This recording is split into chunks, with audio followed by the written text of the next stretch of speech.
Hey there, and welcome into Maybe I'm the Crazy One podcast. And I'm your host, Alex Chandler. Never being one to share a take with anyone I know, I figured I'd start by taking down my ideas and sharing them here. Every week, we will explore parts of the sports world, and I'll give you my viewpoints. Maybe I'm a genius, or maybe I'm just crazy. Tune in with me and find out for yourself.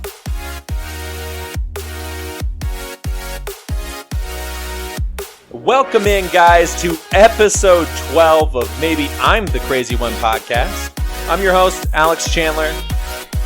For all of our returning listeners, we appreciate you coming back. For all of our new listeners, thanks for tuning in. We're getting a lot of love online right now, a lot of plays, so thank you so much, everybody, for your support. We couldn't be doing this show without you. We've had a lot of great fun stuff the last few weeks. We had that debate episode on Friday. More of a discussion, but debate episode nonetheless, because there was some hiccups there, right? And then before that, we had a collab with Casey Mito, the gamer, so make sure you go follow him on his stream. He does giveaways all the time, so go find out what Casey Mito's doing over there. With that being said, we had a really fun weekend of sports, I think. We had some information come out and why I don't know what's going on in Brooklyn in terms of what's the Nets. So we'll talk a little bit about KD, a little bit about Ben Simmons as well, actually. We'll also break down the NFC playoffs and the AFC playoffs for you today. And then if we have time at the end of the show, I'm going to give you my personal opinions on All-Star games. So without further ado, we got to start where the story is hot, right? And that is inside of Brooklyn, where Kevin Durant met with Joe Tsai on Sunday, I believe, and told Joe Tsai, hey, it's either me or Sean Marks and Steve Nash. You have no other choices. I'm not coming back if Sean and Steve are there. And I may come back if Sean and Steve are gone. And that gives us our first real look into what Durant's problem has been with Brooklyn, I think. And that's Kevin's not sold on Sean Marks or Steve Nash's ability to create winners in Brooklyn. And then on top of that, I think it now at this point goes all the way up systemically to Joe Tsai and saying, hey, I don't trust the vision of the entire organization, which I know he has said, but it goes deeper than that. Because what he's saying is, if you get rid of all these things now, I'll come back. Except you can't. You can't fire your coach and your GM this late into the offseason because your star player said to, and said it publicly, because this came out almost instantly after the meeting, as if Kevin Durant walked outside and texted Shams Charania and said, hey, here's everything we talked about, my guy. And that is insane to me, is that Durant has now put him in this position, or put himself in this position where he has to be traded. There's not a way that he can be on the Nets next year because you can't fire Steve Nash and Sean Marks. And I find it really interesting because Sean Marks was introduced as the GM of the Nets on February 19th, 2016. And in that opening press conference, he was asked about getting star players to Brooklyn because it is, it's in New York and it's a major hub for media and very close to New York City. I mean, it's a borough of the city for goodness sakes. And what Sean Marks said was, you can bring in a star player, but if he doesn't fit in the vision with where you are going, that can derail the system as well. Sean, it's 6.5 years later, man, and you're not listening to yourself. At this point, you don't need to hold on anymore. You got to let go. You got to let him be and go let Kevin Durant be Kevin Durant. But I think it's very telling, very showing with just the way that the Kyrie situation happened. I don't think it necessarily has to do with him, Kyrie, that is, not getting a long-term deal, as much as they said, we're not going to trade you. Okay, go explore options. Oh, you found nothing. Okay, well now he opted back in instead of him, opting out and being a free agent. And it was just a circus. Everything with Kyrie Irving and Kevin Durant this offseason, since they got swept, the only team, by the way, in the playoffs to be swept out of all series that were played, but after they were swept, everything has just gone to complete shit in Brooklyn. And so then that brings me to question Joe Tsai coming out 2 hours later saying, I fully support Steve Nash and Sean Marks and the culture and vision that we're building here. Guys, I understand you're the little brother in New York. You're the Nets. Then the Knicks, even though they've been terrible the last 2 decades, they're still the big brother. But, come on, guys. You're better than this. This is the reason you're the Clippers of the East. Where a team can be bad to historically bad levels for 5-6 years at a time. Because, at the bottom of the list before LeBron got here in terms of wins, and by here I mean Los Angeles, it was Los Angeles. The Lakers were last in wins before LeBron got there. The Knicks were third on that list. Think about that. The Knicks have made the playoffs, I think it's 3 times in the last 15 years. Maybe 4 times. If I can't remember how many times Melo got there with Amari. But 3-4 times in the last 15 years, and they haven't done anything with it. So, I don't know, man. You guys are losing up in Brooklyn. I think you got to get rid of Kevin Durant. I think his price just went down because of what he did. And so now you're going to get less than what you would have gotten 2 weeks ago. Heck, 3 days ago at this point. You're getting less now. And so where does that leave you?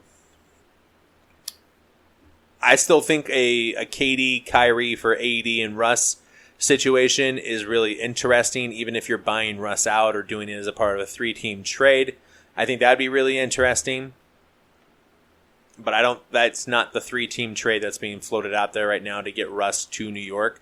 That's, 3-team trade with the Jazz. But either way, I think it'd be really interesting. You go Nets, you go Lakers, and if you want to throw a third team in there to send Russ's contract and buy him out, sure, why not? But in terms of just fit, I think KD and Kyrie with LeBron would be really interesting, but I don't think that happens. I think it's more realistic that we see Kyrie get traded separately. And I've been kind of chewing on this in my head the last few days. I'm not sure how I'd make it work, but why not KD to Cleveland? I did a segment the other day, a couple weeks ago, on Donovan Mitchell going to Cleveland, but why couldn't we do a similar package for KD to Cleveland? I think that would be really interesting. That'd be directly following in LeBron's footsteps. But hey, I think right now at this point, they're the most ready-built team that he could join easily that has pieces outside of a Celtics, outside of a Philadelphia, that it would make sense for him to be on. And so with all that being said, we could see some really interesting moves happen because I think the price just went down. So let's see what happens. I think the other big part of what's going on in Brooklyn is those 2 big guys are out, right? Kyrie, gone. KD, gone. Now you got TJ Warren, Royce O'Neal, and Ben Simmons is your new big 3. Maybe Nick Claxton if you want to count him, or Seth Curry. But either way, that's now Ben's team. He's now the star of that team. What's that going to look like? Or is he even going to be there? Because he too, after Game 3, according to Rick Bucher with Fox Sports, he left their group chat.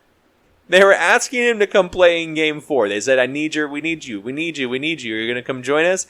And he just said, yeah, I'm going to chuck the deuces up. We're going to walk out of this group chat. And he was not seen in the group chat again to this day. How could that guy now be your leader, right? I don't know. I think you blow it up. I think you have to blow it up.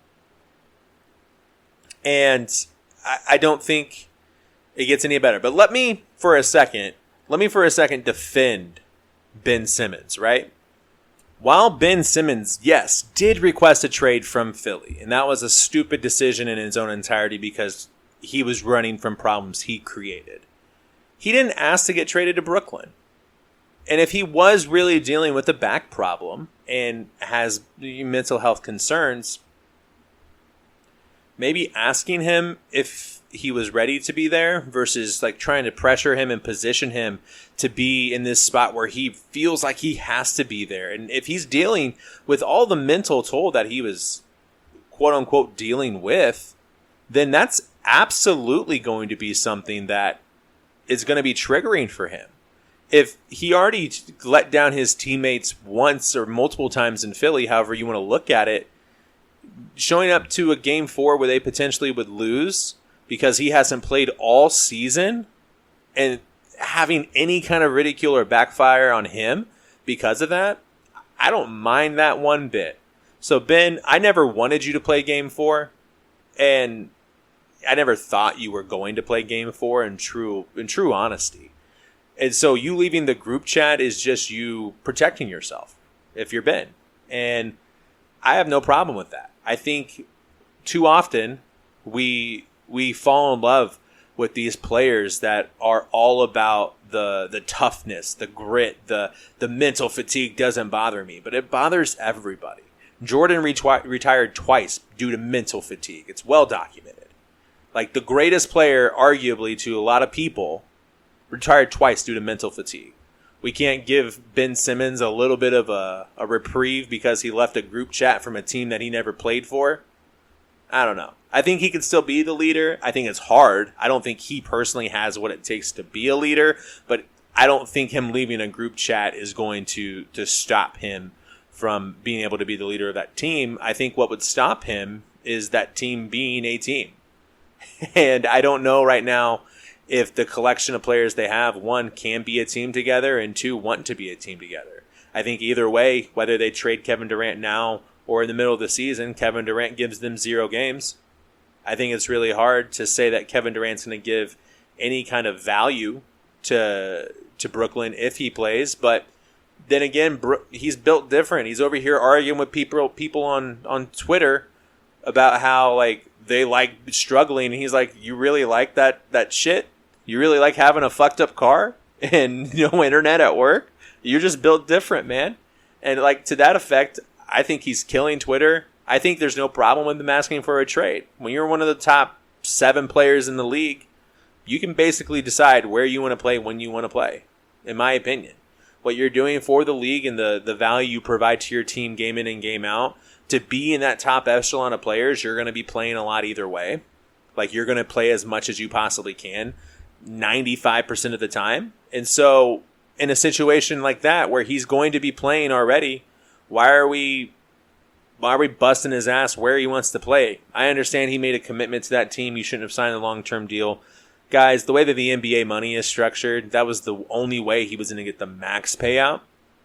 Because now when he gets traded to a team, his 15% kicker doesn't kick in because he's already at the max and all of this other stuff. But like that's the best way for him to make his money and not leave $42 million on the table. I have no problem with that.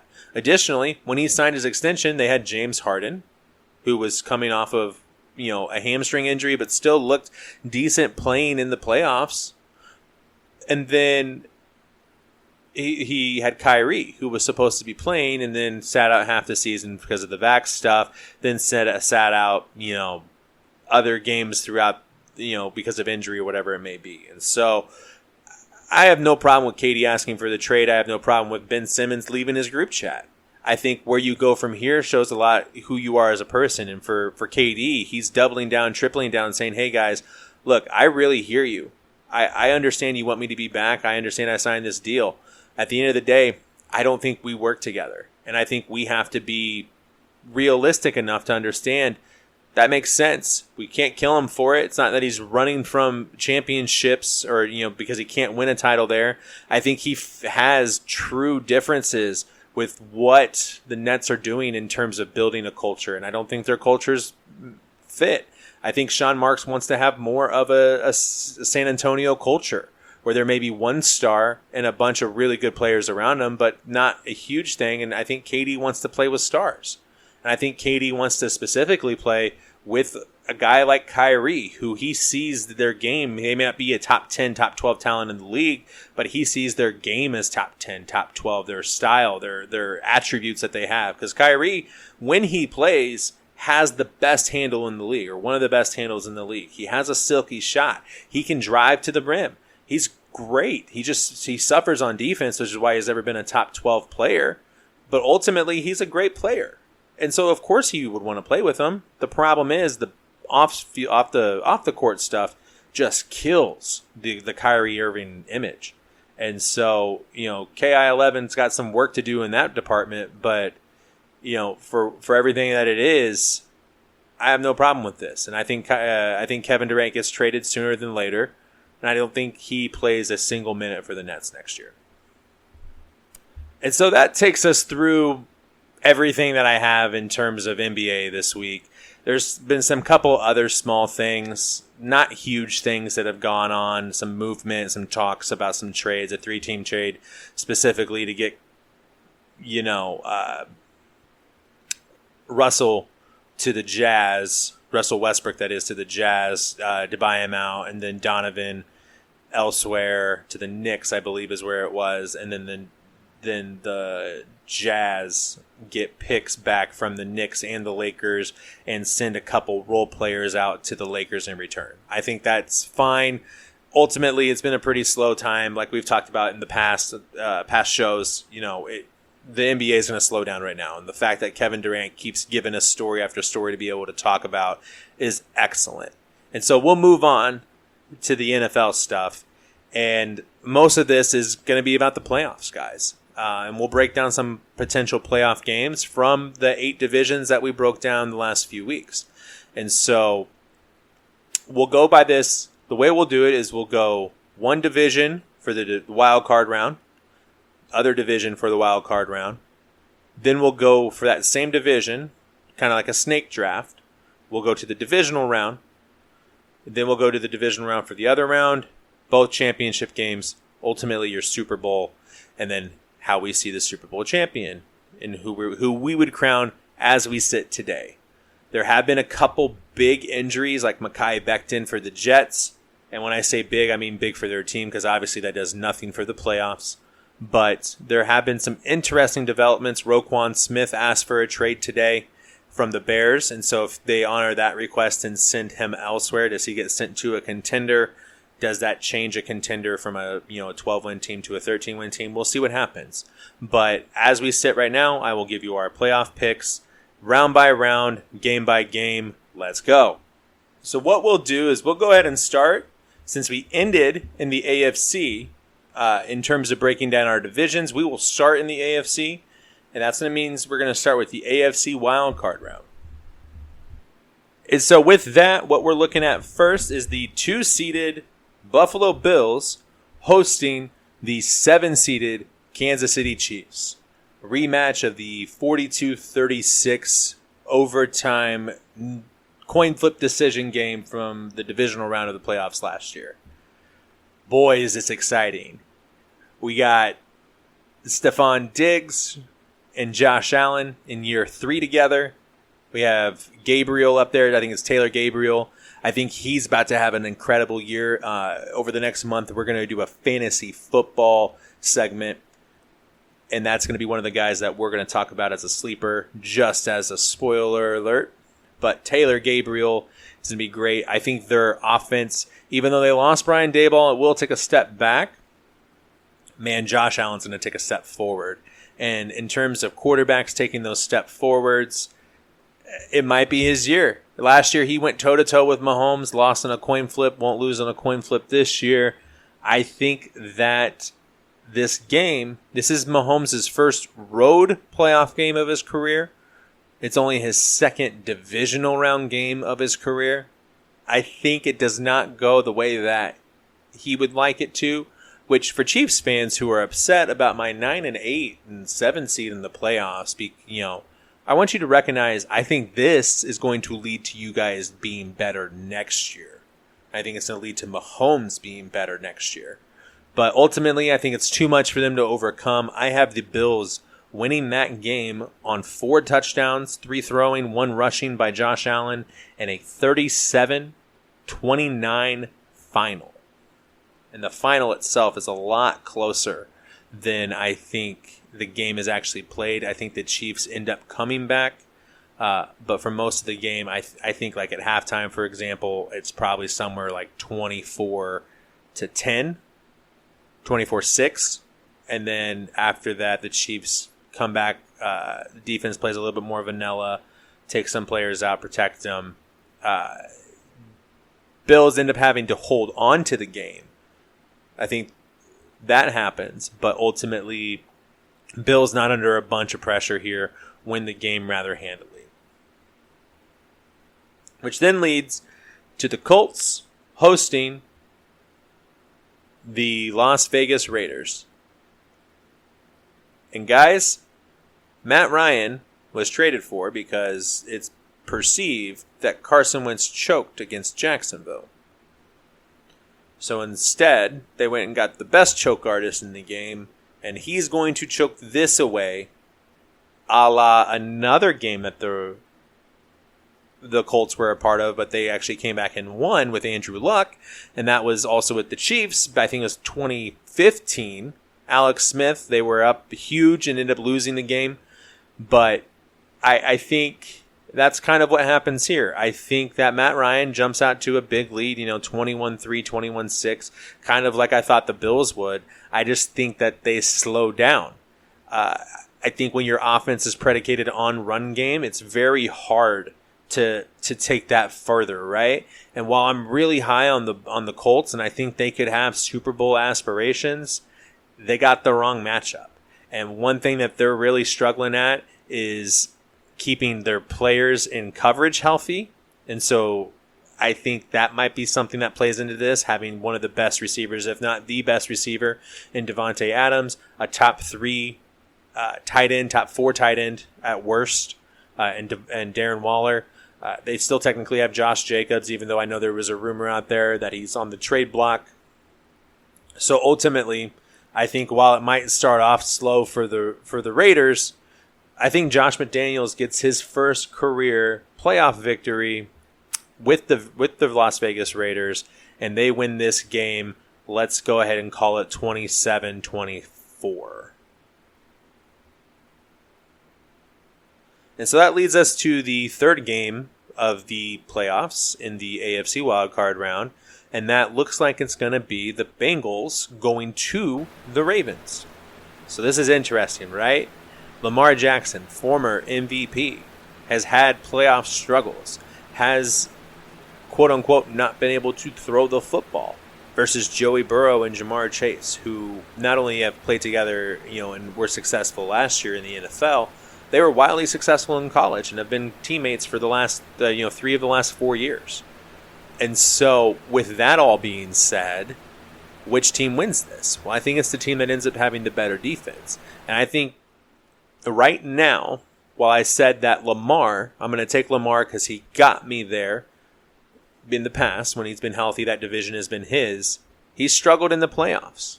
He struggled a couple years ago against the Bills. I think even though they won that game, they struggled 2 years ago against the Chiefs or the Titans. They struggled 3 years ago against the Chiefs. I mean, there's a bunch of problems that the Ravens have had, and it's not even just a Lamar problem. It's been a Ravens playoff problem since like 2012 when they went to the Super Bowl and won it.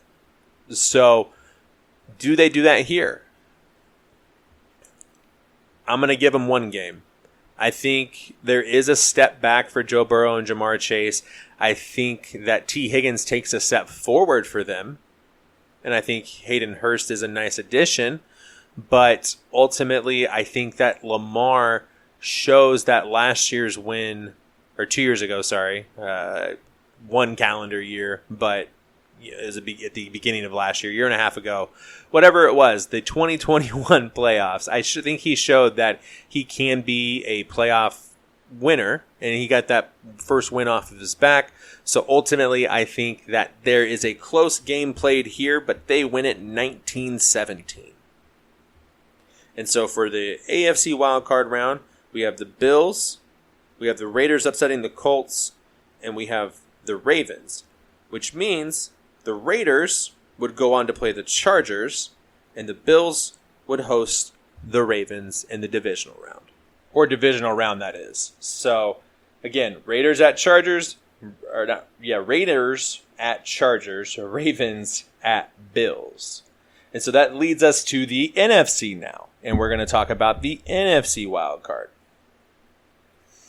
First game, based upon the standings that we gave you last week. If you don't remember, it's Packers, 49ers, Eagles, Bucks, Rams, Vikings, New Orleans. I went ahead and stuck with the Eagles at 11-6. I thought about it a little bit more. I watched their practice from this weekend, their open practice. A.J. Brown and Jalen Hurts looked really good together. It's about as good as I can say Jalen looked. And so if he takes that step forward that he may be taking, again, I could end up being wrong on Jalen. I'd love to be wrong on Jalen. I don't think I am. So either way, first game we would have Saints at Niners, which, by the way, that may change as well, seeing as Jameis may be hurt. He has a foot injury. They're saying it's not serious. I, again, tend to not believe them when they say these things. But, either way, we'll keep it as it is for now. If we need to adjust it, we do adjust it. But Saints at 49ers. I think if the Saints get there still, the Saints are getting there on their defense. They're not getting there with Andy Dalton as their quarterback. And if Andy Dalton is their quarterback, I don't think they're winning a playoff game. Now, if Jameis is there with them, I think they get there either way. And I think Jameis has the propensity to do it, especially with Michael Thomas. Now, Michael Thomas does look a touch slower, but they still have Juice Landry out there now. And then they also picked up Chris Olave. So they have a receiving core. It's not like they're short the receivers. They still have Alvin Kamara. I think they could be fine on offense if Dennis Allen can put it all together. What they run into a problem here, though, is that they run into one of the most complete teams in the league. You got players all over the field except the secondary for the 49ers, and I understand how that sounds when I'm like, hey, the Saints have a really good receiving core. 49ers pass rushers are going to be greater than the loss that the corners would give. They just annihilate Jameis, potentially kick him out of the game at that point. This game's a no contest halfway through. I think the final score is real bad, 34-17 final. Then it goes to the Vikings at the Eagles. This is an exact rematch game of the 2017 NFC Championship game. At the Link, Jalen Hurts hosting Kirk Cousins and that dynamic offense. I think the Eagles can get a playoff win this year. I think it's a close game. I think this is a way better game, potentially one of the best games of the weekend, until the Bucks and Rams play on Monday night, because we all know that would be the Monday night game, as we have Monday night games now this year. And so I think Vikings-Eagles play a really tough game, back and forth game. I think at halftime we're looking at a 14-14, 17-17 game. Maybe one possession by a field goal, 17-14 type of situation. I think the second half, I think Miles Sanders and that running back core, along with Jalen Hurts, using just enough dynamacy, passing passing short passes to Dallas Goedert and Devonta Smith, hit one deep shot to A.J. Brown, win the game, and the game is finalized 31-27. Which leads us to our third and final game of the NFC playoffs, and that is going to be the Los Angeles Rams visiting the Tampa Bay Buccaneers. The Rams got themselves here by having a tough start of the schedule, tough end of the schedule, but finished well. The Bucs got themselves here by being up and down throughout and having an easier schedule. And so what do I think happens here? I think the Rams dominate. I think it's a lot like what the NFC Championship game was against the Buccaneers. And I think it's very easy to see, or not against the Buccaneers, the divisional round against the Bucs, sorry. where they get up big. I just don't see them losing the game at that point, however, like they did last year, and then ultimately having to win it all on that final throw to Cooper Kupp. But I think they win at least this game, right? And so it comes down to the wire, but I think it ends up being about a 31-28 final. And so what that does is that puts the Rams in the divisional round against the 1-seeded Packers, and San Francisco hosting the Philadelphia Eagles. And so, like we told you at the beginning of this segment, we're going to stay there, and we're going to stay in the NFC. And then the next team that we're going to end up talking about, or the next round, is going to be the NFC divisional round, and we'll start there. Again, seeding-wise, it's Rams at Packers. We start with that game. Question is if the ayahuasca that Aaron Rodgers took helps him into playoffs as well. Last year it didn't seem like it, but who knows? Maybe he took some more this year and he's in a way more elevated space, and we're going to see added results to his play. It's really hard to win 3 straight road games, and it's also going to be really hard to try to beat a team 3 times in a row. So there's a lot of things here. They're going to have to win 3 straight road games to get to the playoffs if the Rams want to do it. Packers, on the other hand, have had a week off. They also finished with the top record in the division, or in the conference again, for the 3rd time in the last 4 years, or 2nd time in the last just 2 times in a row, actually. Sorry. And so with that, without having Devontae Adams, they found a way to overcome all of that. They are here in the divisional round. I think in the first and second quarter, you're going to see Aaron Rodgers throw touchdowns, which is what he did not do last year. I think Stafford matches him throw for throw, though. What we saw while Stafford was with the Lions was that Stafford was never afraid of games with Rodgers, and if anything, he played better in those games. And so I think that continues here. And so it comes down to, who do I trust more late? Well, right now, I'm going to go with the home team. I'm going to say the Packers win this game on a kickoff, like a walk-off, but with a kick, 27-24. And so they would be hosting the NFC Championship game. Now, will it be against the Eagles or the Niners? And these teams, to me, are really interesting foils of each other, right? So, and what I mean by that is that they both have focused on offensive and defensive line play over the last 5-6 years, which is why they've been able to not have super low lows, but also not have these incredibly high highs. The difference is that they both didn't have X-Factor receivers. Well, now they both do. One with Debo in San Francisco, A.J. Brown with the Eagles. Now you look at their secondary. Secondary is questionable in some instances, but the Eagles' secondary is slightly less questionable. But Darius Slay on one side, Avonte Maddox in your slot, you're really just looking at your 2. Is that going to be somebody else to come in? Is it going to be James Bradbury? Who's it going to be? We don't know. Ultimately, they are a better secondary than they were last year, and so I think they can create more turnovers, and they're going to being better overall. And so then we look at the offensive side, and really it's just looking at the signal caller itself. Do I think Trey Lance is going to end up being a better player, at least in this game or overall, than Jalen Hurts? Right now the answer is yes. I think what happens is the game plan for San Francisco ends up being just pass through our left and right guards, and by ours I mean the Eagles, but pass through the guards and blitz up the middle, push Jalen out of the pocket, and force those more sideline to sideline throws. That ball's going to hang in the air, maybe get a couple turnovers out of it, maybe force a fumble, because Jalen has had the same kind of propensity that Carson Wentz had to not take care of the ball. And I think ultimately ends up being Niners 24, Eagles 16. And so I think it's the 4th time in 6 years now, we're going to get Niners-Packers in the playoffs. On the AFC side, because we'll switch back to the AFC for the divisional round. I think the Raiders and the Chargers is a really interesting matchup. I didn't even think about this when we were breaking down the divisions. They got J.C. Jackson, by the way, as well, with Bryce Callahan. So they have two incredible cornerbacks to go along with their safety. They have the linebacking core. Their defensive line is okay. Their offensive line is better. They have the quarterback. They have the wide receivers.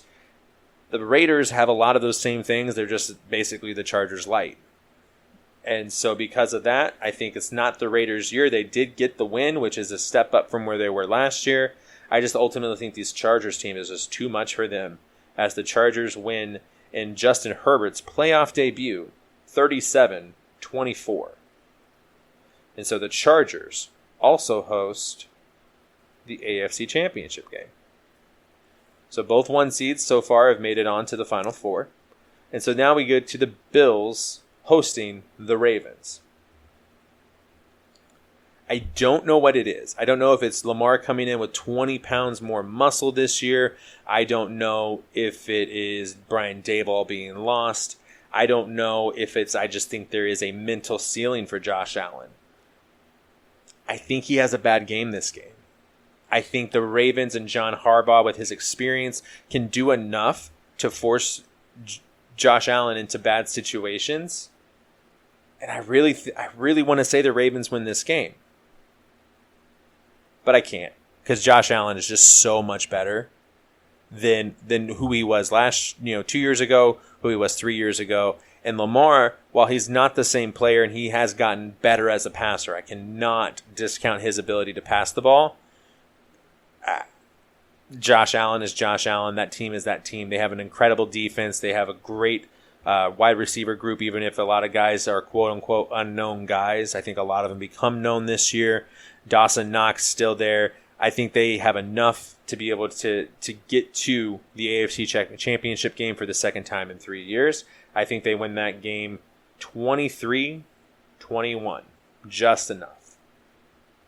And so then we get the 4 best teams in the NFL, both by conference record as well as, obviously here now in the championship games. The 49ers at the Packers, Bills at Chargers.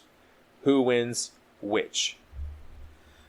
So we'll break down the AFC because that's where we ended last. Bills at Chargers. 2 of what I think are probably the 3 best quarterbacks in the AFC. Mahomes notwithstanding, because he's in that list. But I think this is really the fight at this point for the number 1 quarterback in the conference. And that's not a slight at Mahomes. I just think that's what the narratives are going to be at this point. If Bills at Chargers ends up being what the AFC West, or not the AFC West, I'm sorry, but what the AFC Championship game would be. There would be no more conversation about, is Joe Burrow better than Patrick Mahomes, rather than has Justin Herbert and Josh Allen truly passed Patrick Mahomes. And I think the conversation could really be had if either one of those teams wins the Super Bowl, but having it here would be kind of ridiculous. And so again, Chiefs fans, I'm backing you up here. Just because I think you're not going to win the Super Bowl doesn't mean I don't like your team or don't think you can do well or you don't have great players. So I need all of you Chiefs fans that have been down my throat the last week and a half to chill out. So that's just my soapbox on that. But either way, the Bills, I think, start slow here. I think it ends up being a situation where Josh Allen might throw a pick. He might have a fumble. Say the Chargers start with the ball because the Bills deferred. And so they go down 7-0, and then after a quick turnover, it's 10-0, right? I think Josh Allen turns it on after that. I think he goes down and gets a field goal. Then the defense gives up another field goal. Then he goes and gets a touchdown. And then they force a punt, and then he goes and gets another touchdown, and at halftime it's 17-13 Bills. And then Justin Herbert turns it on. And he gets in that locker room with Brandon Allen, and they give these speeches, and they say, hey, guys, we're going to go out there, and we're going to kick them in the teeth, and we're going to win this game. And they score 21 unanswered points before Josh Allen comes back with a touchdown. And then Justin Herbert throws an interception. And then Josh Allen throws another touchdown. And all of a sudden, it's 34-31. 6 minutes left in the game. Can Justin Herbert go down and ice it? Guess what? He can't. He only gets a field goal. There's 49 seconds left. Josh Allen tries to do his best personal impersonation of himself, and then subsequently Patrick Mahomes from last year, and he throws a pick to Derwin James. At the 16-yard line, Chargers move on to the Super Bowl after winning that game in a thriller 34-31. But we all know the nightcap would be the 49ers at Packers. Trey Lance on the road, basically doing his first year impression of Patrick Mahomes, where he sat after a year and then did everything the same way and was a superstar in the playoffs, got a top 2 seed, and then ended up losing in the AFC Championship game to the GOAT Tom Brady. Well, except now Trey Lance is in the NFC, and he's going against a guy that was believed to be on GOAT trajectory in the championship game of his first year as the true starter on the team, Aaron Rodgers. The only difference is that in the playoffs, Tom Brady and Aaron Rodgers are two entirely different people. And I think that the 49ers also have Aaron Rodgers' number. Which, side note, is another reason why I didn't think Aaron should have signed that extension last year. I thought he should have actually tried to get himself to the Niners. But that's a different conversation for a different day. And so what's that leave us with? The Niners at Packers. Aaron Rodgers fails again against the Niners again as Trey Lance continues this run of second-year quarterbacks who have reached another level, and they win that game 30-21. And so what that does is it sets our Super Bowl up to be 49ers at Chargers. Los Angeles versus San Francisco. 6 versus 0. Who do I think wins?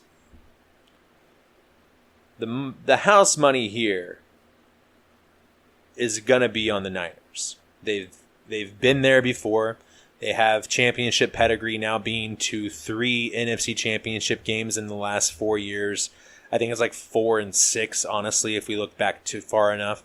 And so they have pedigree versus the Chargers, who had before this run had not even made the playoffs.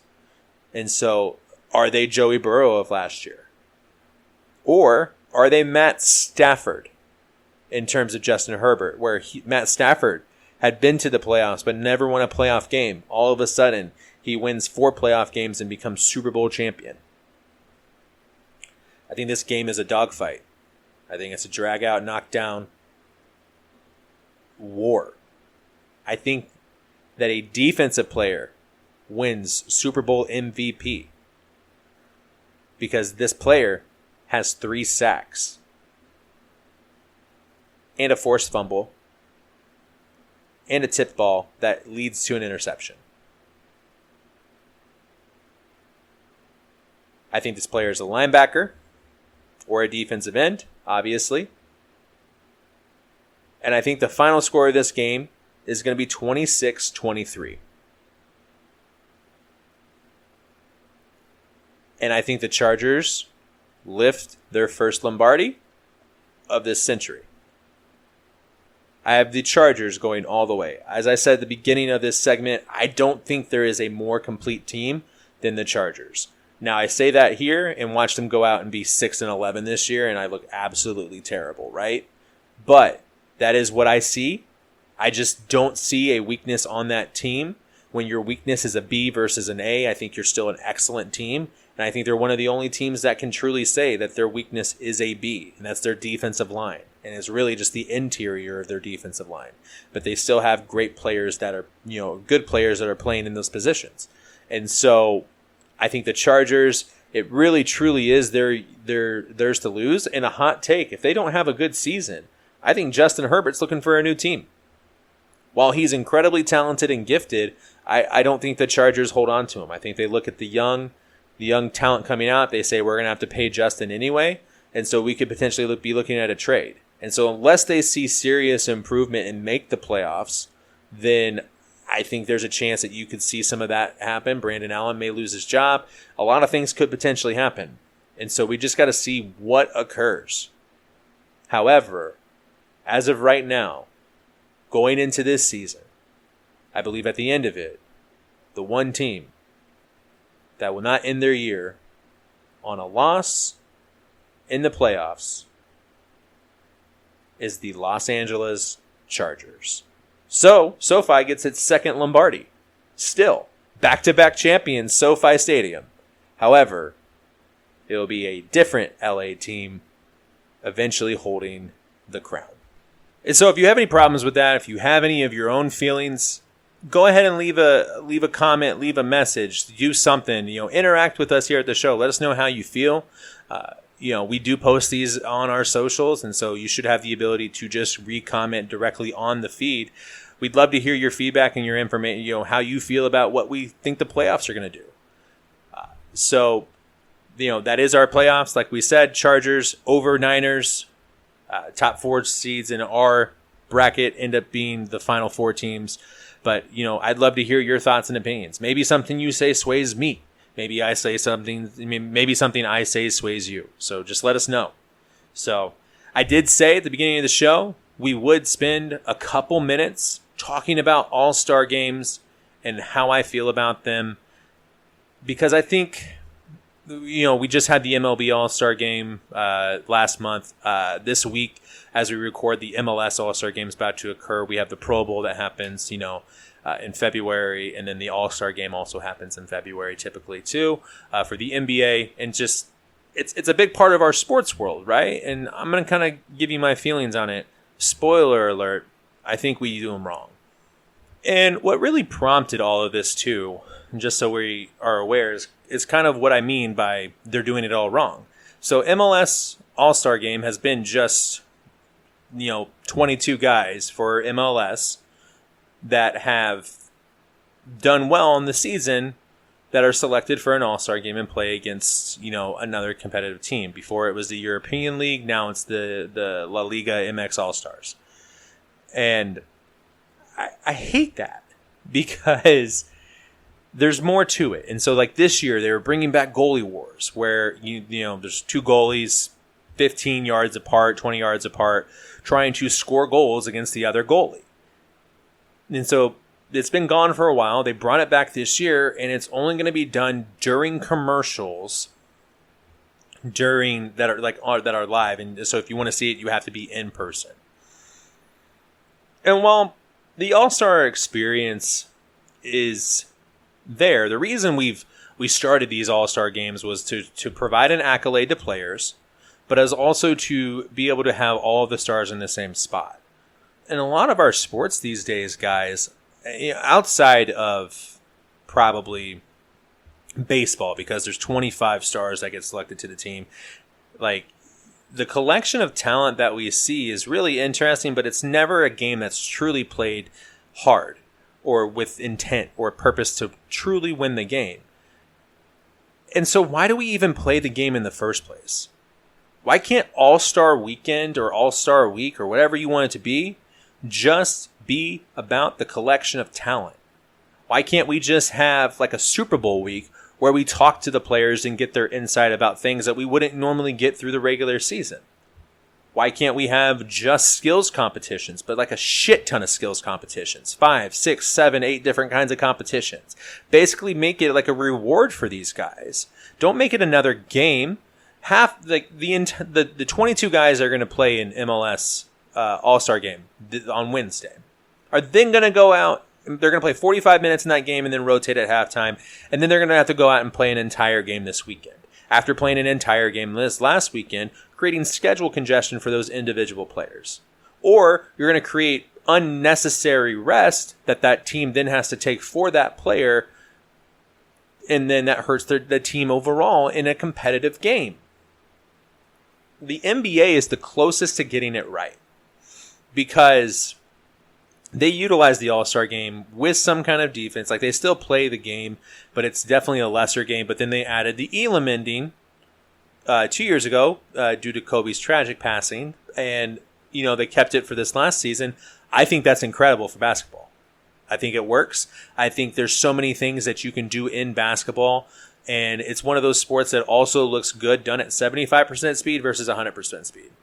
But watching the Pro Bowl, where you're not even getting people tackles, like, what the hell are we... I would not watch flag football on ESPN today. Why the hell would I want to watch the Pro Bowl? But you know what I was interested in? The quarterback skills competition. Why couldn't we have a wide receiver skills competition? Why couldn't we bring back the skills competitions of previous years and have them all as a single one? The home run derby got more attention, which is essentially a skills competition, than the Rising Stars Challenge that they have.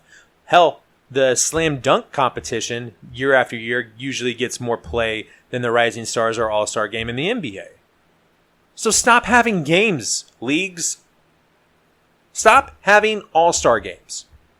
Have all-star moments. Have all-star weekends. Have all-star appearances and games that they do, but it's not an actual sport that is played. I don't even give a shit if you did football and did like a 5-on-5. You gave them, just do skill position players, right? No hiking, no rushing, no anything. Just play 5-on-5, whatever. Make it, just like it was in backyard football. You get 4 downs, 1 first down. And you got to go 40 yards. That's how I played when I was a kid. That's how I would love to see the NFL in that kind of situation. There's not pass interference. These guys are going back and forth, back and forth. It's a healthy, safe situation because these guys are just out there having fun doing it. But instead, we make these situations way bigger than they need to be. And, we're going to play this whole game and do this whole production. These guys don't want to do that. For the 22 guys at MLS All-Star Week, it's a nice accolade to have. It's very nice that you think that we're, the best players in the league. It's nice to be rewarded for that. I think they would rather rest, though, than playing this stupid-ass game. I would. So, leagues. Get rid of your all-star games. Just do all-star moments, all-star weekends, all-star weeks, whatever, where it's just a collection of just showing off the incredible talent that's in your league, as opposed to trying to pit them against other teams or against themselves in teams to try to provide this product. I promise you, you can just sell skills. We would all of us love to see incredible happenstance in sports. This is not an anomaly. So, with that being said, that's our feelings, and that's our show. Everybody who stuck around this long, I thank you so much for being here. Please remember to like, share, subscribe, comment, get us out there. We're still working towards our goal. We hit a tiny milestone that we didn't count as a milestone this last week in terms of viewership. And so everybody who listened this last week, thank you so much. If there's anything you want to hear on the show, please let us know. This show is not here without you guys, and so we will tailor the show to you. If there's a team that you want to hear me, discuss, if there's something that you thought about that I haven't talked about, if there's a story out there that I'm just completely missing the entire boat on, let me know. I want to do this for you. This is our show together. With that, thank you so much. You got to let me know. Am I a genius? Or am I just crazy?